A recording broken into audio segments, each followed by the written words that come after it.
बिस्मिल्लाहिर्रहमानिर्रहीम। इबरतनाक वाक़या। माँ को बीमारी में तन्हा छोड़ दिया। एक शख्स की माँ सख्त बीमार, मौत के बछूने पर पड़ी थी।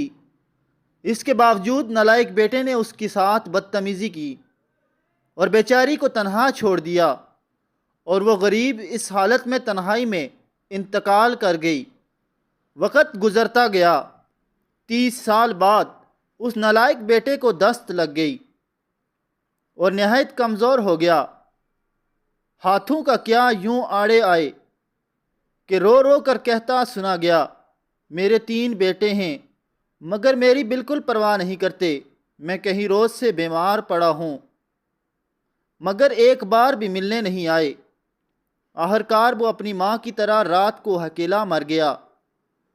सुबह मोहल्ले वालों ने देखा कि अकेली लाश पर चूंटियाँ इकट्ठी हो चुकी थी और उसको काट रही थी। अल्लाह पाक अपने माँ बाप की खिदमत करने की तमाम मुसलमानों को तौफीक अता फरमाए। आमीन सुम आमीन।